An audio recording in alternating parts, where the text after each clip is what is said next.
Here's Woody. And the dog, of course. Yay! High five, Landon. Oh, almost.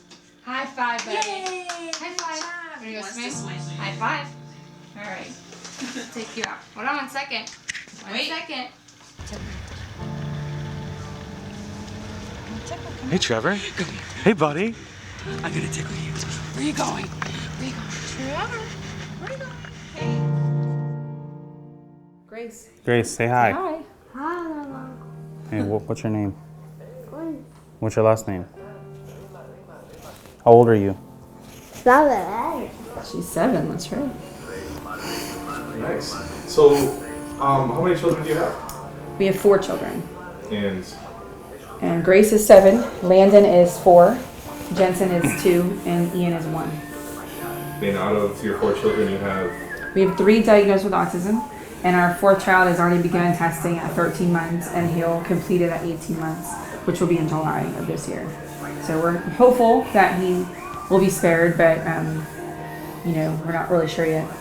Hi, my name is Louis Fear. I'm the president of Lawyers Autism Awareness Foundation. This is a foundation that we began approximately 2.5 years ago.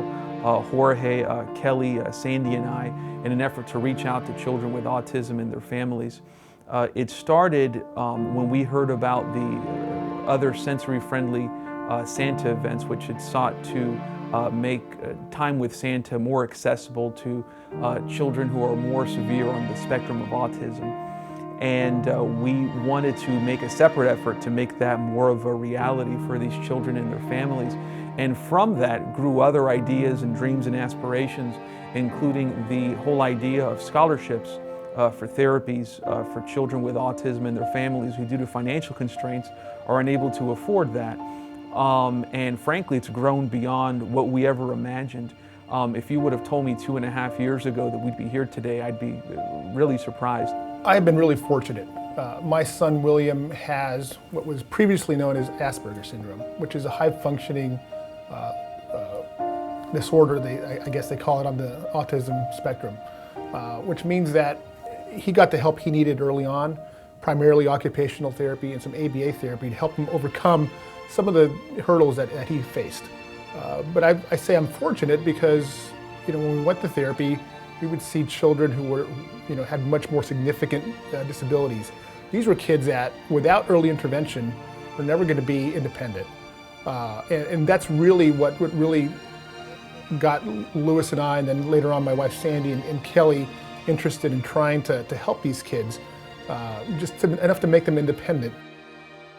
Trevor struggles with communication. He uses actually, it's called PECS. It's called PECS is P-E-C-S, stands for Picture Exchange Communication System, and it's a research-based functional communication system. And basically it's, these little 1x1 or 2x2 pictures, and Trevor has been taught how to exchange using those pictures things that he prefers or that he wants. Well, the most recent research shows that 1 in 54 boys has a diagnosis of autism, and 1 in 88 children have a diagnosis of autism. So the numbers are outstanding. It's like the largest epidemic childhood disability right now that's ongoing. It seems like the numbers are constantly rising. And children that are diagnosed with autism tend to have 3 common characteristics. The first characteristic is a language or communication delay. So a lot of the kids that we see here at the clinic come in without any form of verbal communication at all. I think maybe 50% of children with the diagnosis of autism are nonverbal. They also engage in repetitive, or we call them stereotypical behaviors. For example, they might flap their arms repetitively, they might play with toys in a repetitive manner. So rather than putting a car on a garage in order to kind of drive the car around, they'll just lay down on the floor and watch the wheels spin around repetitively, turn on and off lights, open and close doors, just play with things inappropriately. And they also have social delays. So a lot of times when it comes to understanding nonverbal communication, they're not able to pick up on those cues. They don't necessarily make a lot of eye contact. They don't point or gesture to things that they want.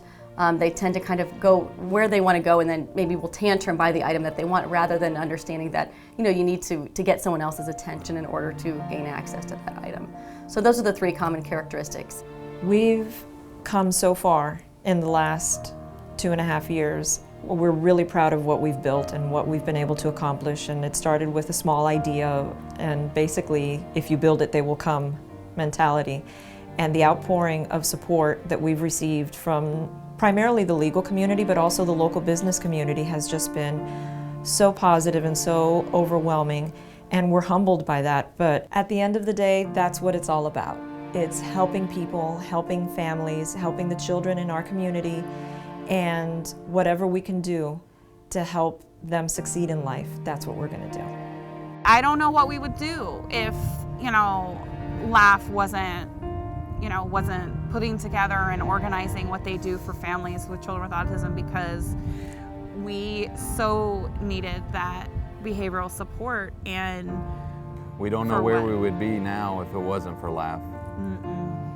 Yeah, every day we're thankful for them.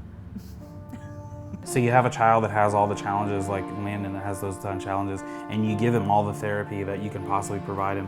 And then not only do you hope that he's able to be an independent adult and make decisions for himself, but you hope that when he's past the age of where he needs those types of therapies, like say when he's a young adult, not only will he be everything that he wants to be, but he'll also turn around and give back and be an advocate and be a part of associations like LAAF to really give back to the community. And that's really our hope, is that at the end of this cycle that he's going to turn around and pay that forward to not just one kid, but maybe thousands and millions of kids.